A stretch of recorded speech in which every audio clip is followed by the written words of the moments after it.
ماں باپ کے نافرمان کی نہ دنیا ہے نہ آخرت۔ ایک صحابی ہے، یا رسول اللہ میرا باپ نا میری کمائی میں سے خرچ کرتا، مجھ سے پوچھتا ہی نہیں، اور شرعاً قانوناً اگر میری کمائی میرے باپ کی جو کمائی ہے یا زمین ہے جائیداد ہے اس سے الگ میں نے اپنی محنت سے کوئی کمائی کی ہے، وہ میری ذاتی چیز ہے، قانوناً میرے باپ کو بھی پوچھنا چاہیے کہ بیٹا یہ تمہاری چیز میں لے سکتا ہوں، یہ پیسہ میں استعمال کر سکتا ہوں، قانون یہ ہے۔ تو اس نے قانون کی بات کی کہ میرا باپ میرا مال اٹھا کے خرچ کر دیتا، مجھ سے پوچھتا ہی نہیں۔ آپ نے کہا اس کے باپ کو بلاؤ۔ اس کے باپ کو بلایا تو وہ انہوں نے پوچھا کیوں بلا رہے ہیں؟ کہ تیرے بیٹے نے تیری شکایت کی۔ تو اس کو اتنا غم لگا کہ وہ کٹ کے مر گیا۔ اور عرب کی شاعری تو پھر پوری دنیا میں مشہور ہے، آج بھی مشہور ہے۔ تو اس نے دل ہی دل میں کوئی شعر کہے، درد بھرے دکھ بھرے، اور وہ انہی شعر کو اپنی زبان سے نہیں دل ہی دل میں کہتا کہتا دربار رسالت میں مسجد میں پہنچا تو جبریل پہلے آ چکے تھے۔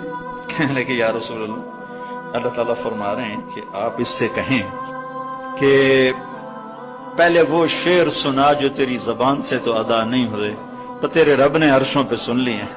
آپ نے فرمایا بھائی اب تمہارا کیس سنوں گا، پہلے وہ شعر سنا جو تیری زبان سے نہیں ادا ہوئے۔ اللہ نے سنے۔ کہنے لگا یا رسول اللہ میں گواہی دیتا ہوں آپ سچے رسول ہیں، آپ کا رب بڑا طاقتور رب ہے، آپ کے رب کی قسم زبان سے ایک لفظ نہیں نکلا، دکھ بھری فریاد تھی جو دل کی دنیا میں اٹھی اور وہیں گم ہو گئی، سینے سے اٹھی اور سینے میں ہی دفن ہو گئی، پر آپ کے رب نے عرشوں پہ سن لیا۔ آپ نے کہا اچھا سنا تو صحیح میرے بھائی۔ میں کہا جی میں نے کہا بچے جس دن تو پیدا ہوا اس دن سے ہم نے اپنے لیے جینا چھوڑ دیا، ہم نے تیرے لیے جینا شروع کیا۔ گرمی سے لڑے، سردی سے لڑے، موسموں سے لڑے، حالات کے آہنی پنجوں سے رزق نکالا، جبڑوں سے رزق نکالا، جوانی کو قربان کیا، صحت کو قربان کیا، اپنے جذبات کو سلا دیا، تیرے چہرے کی ایک مسکراہٹ دیکھنے کے لیے ساری ساری رات کام کیا، سارا سارا دن کام کیا، کبھی دھوپ میں کبھی سردی میں، کبھی گرمی سے لڑا کبھی سردی سے لڑا، کبھی موسم سے لڑا کبھی بھوک سے لڑا، تجھے کھلایا خود بھوکا رہا، تجھے پلایا خود پیاسا رہا، تجھے چھاؤں میں لٹایا خود دھوپ میں بیٹھا، تجھے سکھ پہنچایا خود دکھ جھیلا۔ میری تو زندگی پھر تیرے لیے ہوگی، میں نے اپنے لیے جینا چھوڑ دیا۔ جب کبھی تو بیمار ہوا تو ساری رات میں اور تیری ماں تیرے سرانے بیٹھ کے دھڑ دھڑ دل دھڑک رہے ہوتے تھے، کہیں مر نہ جائے، کچھ ہو نہ جائے۔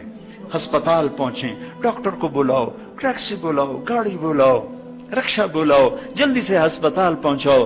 اسی خوفناک خیالات میں ہم روتے تھے، پگھلتے تھے، ٹوٹتے تھے، بکھرتے گئے چلے گئے خشک پتے کی طرح، اور تیرے چہرے کی ایک مسکراہٹ کے لیے ساری مسکراہٹیں بھول گئے، تجھے صحت مند دیکھنے کے لیے اپنی صحت کے سودے کر دیے۔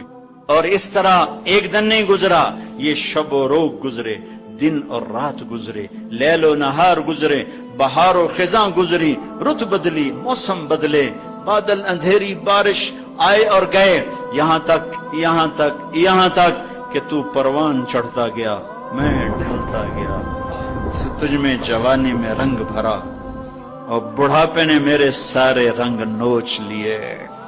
تو سیدھا کھڑا ہوا تنے کی طرح، میری کمر جھک گئی کمان کی طرح، اور میں آسرے کا محتاج ہوا، تو طاقتور ہو کے جوان ہوا۔ پھر مجھے خیال آیا کہ میں اس کی انگلی پکڑ کے چلا، گود بٹھا کے چلا، کندھے بٹھا کے چلا، ہاتھ بٹھا کے چلا، اس کے لیے در در کی ٹھوکریں کھائیں۔ آج جب میں بوڑھا ہوا ہوں تو اب یہ میری انگلی پکڑے گا، میرا ہاتھ پکڑے گا، میں اس کی لاٹھی بنا، یہ میری لاٹھی بنے گا۔ لیکن ایک دم میرے بیٹے تیری آنکھیں ماتھے پہ چڑھ گئیں، تیرے تیور بدل گئے، تو مجھے یوں دیکھنے لگا جیسے میں تیرا باپ نہیں، میں تیرا نوکر ہوں۔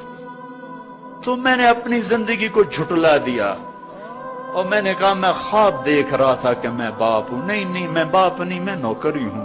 میں پڑوسی ہوں تو اچھا میرے دوست، اگر میں پڑوسی ہوں تو پڑوسی کو بھی تو لوگ پوچھ ہی لیتے ہیں، کبھی مجھے پوچھ ہی لیتا کہ بھائی کسی چیز کی ضرورت تو نہیں، کچھ چاہیے تو نہیں۔